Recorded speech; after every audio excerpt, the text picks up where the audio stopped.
everyone, it's Katie Wiskar and I'm back from UBC IM POCUS, and today we're going to be talking about basic assessment of the right ventricle. So basic cardiac POCUS encompasses four main areas: LV function assessment, RV size and function assessment, pericardial effusions, and basic valve evaluation. So today, as we said, we're going to be focusing in on the right ventricle. Often termed the forgotten ventricle in the past, we're increasingly recognizing the importance of the RV, not only in POCUS, but in a general sense in terms of diagnosis and management of a huge number of pathologies. Unlike its hardy counterpart, the LV, the RV is this sensitive, delicate flower. But when the wheels start to come off, things can go south really quickly for the RV, in a quicksand-like spiral of RV failure and death. So after being ignored for so long, the RV really deserves our respect, and a little bit of fear, to be honest. Most of us will agree that the pulmonary hypertension patient who's crashing in RV failure really makes the hair on the back of our neck stand up. So as we go through this screencast, it's important to remember why we care about scanning the RV. Obviously, it can be useful for diagnosis of certain pathologies, for example, PE in an unstable patient. And the RV is equally important when it comes to management of a whole host of pathologies. RV hemodynamics can help you appropriately titrate things like fluids and diuretics, as well as ventilatory parameters. So just a little bit of anatomy and physiology before we begin. So the RV has three primary components: the inflow tract or sinus, the outflow tract or infundibulum, and then the apex. And it wraps around the LV as we see here. So this complex geometry makes RV evaluation tricky from a two-dimensional POCUS perspective, and is the reason why we use several parameters and views to piece together an accurate assessment. The RV is also very thin-walled, unlike the beefy left ventricle. And this means that it tolerates acute increases in volume or pressure very poorly. First, the RV will dilate, and then systolic function will be impaired. And RV dilation and poor systolic function lead to inadequate LV preload, a concept known as ventricular interdependence, and subsequent reduced left-sided cardiac output, which can be disastrous. With chronically elevated right-sided pressures, in contrast, the RV can adapt with muscular hypertrophy, helping to preserve systolic function. And this distinction between acute and chronic RV pathology is one of the biggest challenges of RV evaluation, as we'll touch on later. So that all being said, there are a number of things we want to consider when evaluating the RV with POCUS. The first is RV size, which we judge by comparison to the LV. We also want to look at the shape of the RV and its relationship to the cardiac apex. Next, we want to look at RV function, which we do via two main parameters: TAPSE, or tricuspid annular plane systolic excursion, as well as the movement of the free wall and changes in RV cavity size. Finally, we also want to consider a few other factors like septal kinetics, signs of RV hypertrophy, and tricuspid regurgitation, as these can all give us clues as to the severity and chronicity of RV dysfunction. And just to reiterate before we dive in, RV evaluation can be really tricky, and you can easily be fooled if you rely on solely one parameter. So caution should always be taken when evaluating the RV due to its complexity, and an effort should be made to integrate multiple data points from several views before drawing any conclusions. So let's start by talking about RV size. Because we judge RV size in comparison to the LV, we ideally want an apical 4-chamber view here, as this lets us see both ventricles. In a pinch, a subxiphoid view can be used. However, note that it's easy to underestimate the size of the RV in that view. We can also use a peristernal long axis view to get a brief preview of RV size using the rule of thirds, as we'll demonstrate. So when we talk about RV size, we can classify it into one of three categories. A normal RV is less than 2/3 the size of the LV. A moderately dilated RV is about the same size as the LV, and a severely dilated RV is bigger than the LV. So here as an example, we can see an apical 4-chamber view with a normally sized right ventricle. You'll note that the RV is less than 2/3 the size of the neighboring LV. In contrast, here we can see that the LV and the RV are about the same size, so this would make this RV moderately dilated. And here we have an example where the giant RV is clearly dwarfing the poor little squished left ventricle. So this RV is obviously severely dilated. Now, it's really important to note that your probe rotation is key here. As this image demonstrates, you can underestimate RV size depending on your plane of imaging. What we want to try to do is first obtain a nice high-quality apical 4-chamber view with the LV clearly displayed and nicely opened up, and then employ small degrees of probe rotation to open up the RV to its maximum diameter. Now, as another brief indicator of RV size, you've probably heard about the rule of thirds in a parasternal long axis view. So this refers to the notion that the RVOT, aortic outflow tract, and left atrium should all be approximately equal size in this view. So you may note an enlarged RVOT here that gives you a hint at RV dilation or dysfunction. However, always be cognizant that you're only seeing part of the RV in this view, so you cannot make an accurate assessment from this view alone, and you cannot rule out an abnormal RV from a parasternal long axis view alone.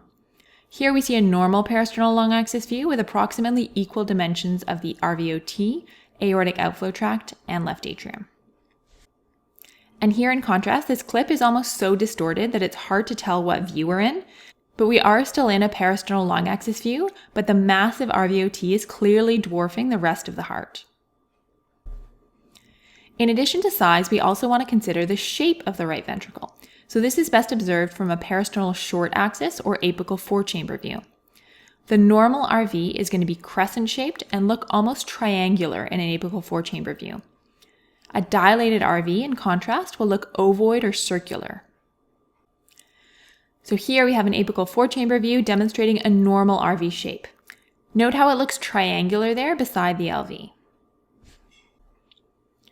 In contrast, this RV, in addition to being severely dilated, has taken on a more rounded ovoid appearance. From a parasternal short axis view, a normal RV is a fairly thin crescent tucked in next to the circular LV, as seen here. In contrast, in this view, in addition to the abnormal septal motion, which we'll touch on in a second, this dilated RV has become much more circular in shape. Finally, with regards to shape and size, we also want to think about the apex as assessed in an apical 4-chamber view. Under normal circumstances, the left ventricle should occupy the apex. As the RV dilates, it will start to share and then eventually take over the apex. So here you can see a normal-sized RV on the left, and note that the LV forms the apex, and we just see a thin sliver of RV coming up there. In contrast, on the right, we note an apex that is shared by the RV and the LV, which accompanies moderate RV dilation. All right, moving on to RV function. As we noted earlier, the RV's complex geometry makes assessment of function more challenging than the LV.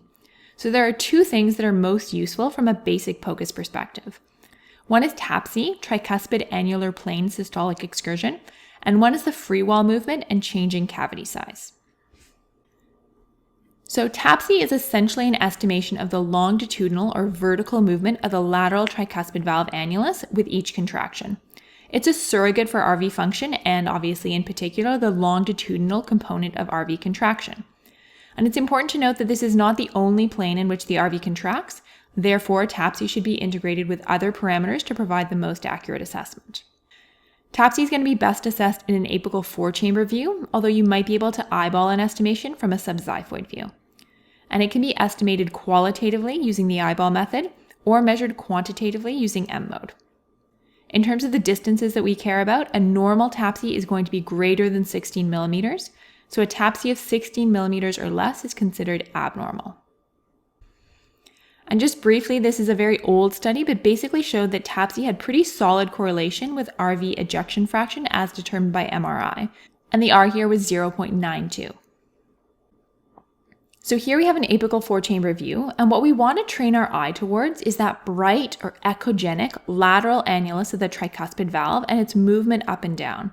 And as you get more practice, you'll find it easier to assess how much vertical movement is normal here, and this measure becomes quite easy to eyeball. So this TAPSE looks visually normal. And one thing to note is that TAPSE is often nice as it can be hard to get a great view of the right ventricle in challenging patients, and you often don't see the free wall very well, for example, but the lateral annulus is usually hyperechoic and bright and therefore more easily visible. So if you're going to use M mode, what you'll do is place your line of interrogation through that bright lateral tricuspid valve annulus. And you want to be careful not to place your M mode line too far medial over the valve itself, as you'll underestimate TAPSE this way. So the use of M mode will then generate a tracing like the one shown here. And what we'll do is use calipers to measure the vertical distance, so from peak to valley, of our line. And if there are several parallel lines making up your waveform as shown here, you can pick one that's easiest to follow and measure the peak and valley of that line. And note that although we're measuring vertical distance, almost all machines will let you measure along the slope of the line, which is just physically easier to do as shown here, and the distance it spits out will actually be a vertical distance. So now compare that bouncy lateral tricuspid valve annulus from the previous clip to this one, where we can clearly see that the lateral annulus is hardly moving vertically. So this TAPSE is visually definitely abnormal. And here we have an M-mode clip from a different heart, but one that is once again abnormal, demonstrating a low measured TAPSE using M-mode. Remember, greater than 16 millimeters or 1.6 centimeters is normal, so a lower TAPSE than this suggests impaired RV function. So the second part of the assessment of RV function involves looking at the movement of the RV free wall. And you want to see the free wall move inwards nicely with each contraction, which gives a corresponding reduction in the size of the RV cavity. So this is kind of like an eyeball estimation of something called fractional area change, which is a quantitative technique used as a surrogate of RV function, whereby the RV cavity sizes in systole and diastole are compared. At a basic level, however, we're just going to eyeball this rather than actually measure. Again, the more you practice, the better your sense will be of what degree of movement of that free wall is normal. Like most RV assessment, this is best done in an apical 4-chamber view, as this allows us to best view the RV.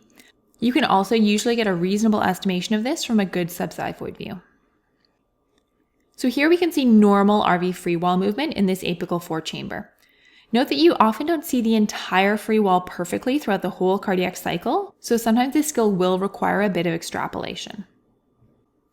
In this clip, while it's slightly harder to see the entire RV free wall, we can definitely get a sense that it's not moving very well in systole and that the size of the RV cavity changes minimally. Here's just another example where we have slightly better visualization of the free wall. We note a bit of movement in systole, but certainly much less than we would expect in a normal heart. So moving on, we'll talk about a few other parameters that are useful to consider in RV evaluation. And the first is the movement of the septum. So assessment of the septum allows us to visualize the relationship between the RV and the LV. Under normal circumstances, the septum should bow into the RV owing to higher systolic and diastolic pressures in the LV. In cases of RV overload, in contrast, the normal shape and smooth motion of the septum are disrupted. So this pathology exists along a spectrum. Septal dyskinesia, or paradoxical septal motion, is seen when there's abnormal leftward septal displacement at the onset of LV diastole, followed by sudden rightward displacement in early LV systole. This occurs because RV overload causes prolongation of RV systole, reversing the normal pressure gradient in early LV diastole.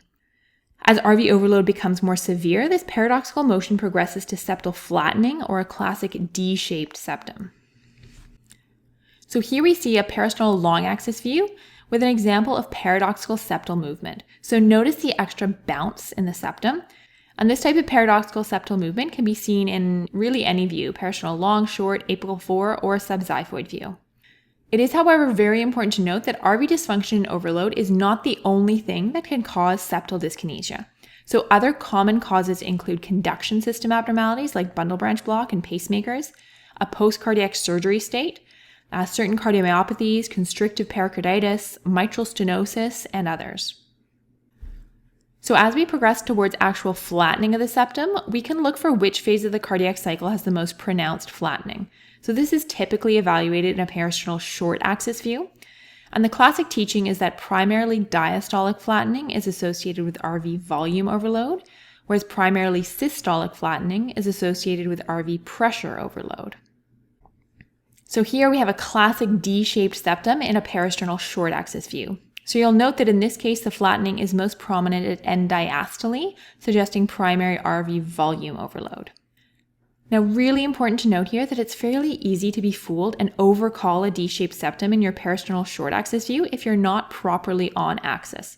So if your rotation is off, you can falsely create the impression of a more ovoid LV and a flattened septum.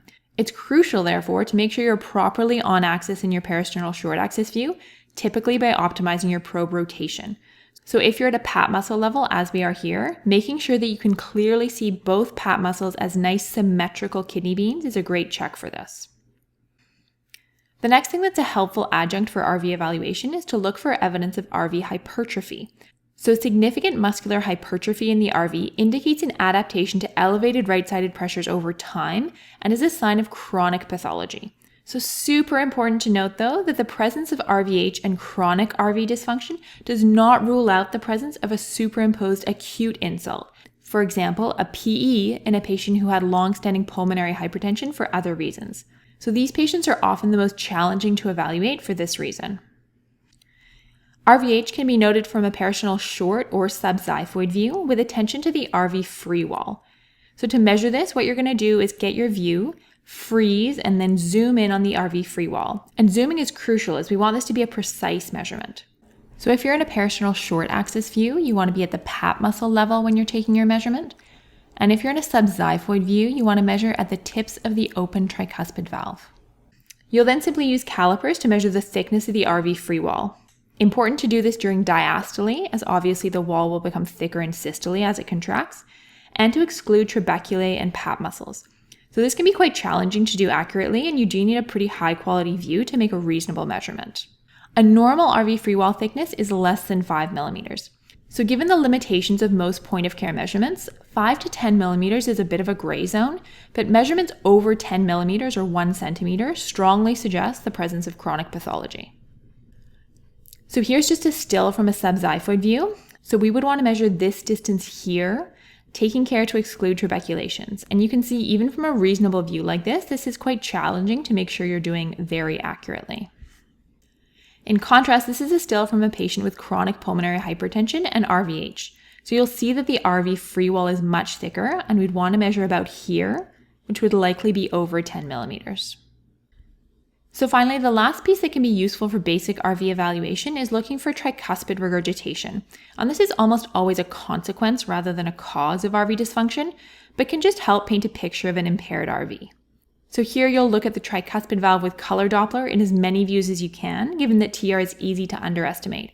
And for more details on this, stay tuned for the upcoming UBC-IM POCUS screencast on basic valve evaluation.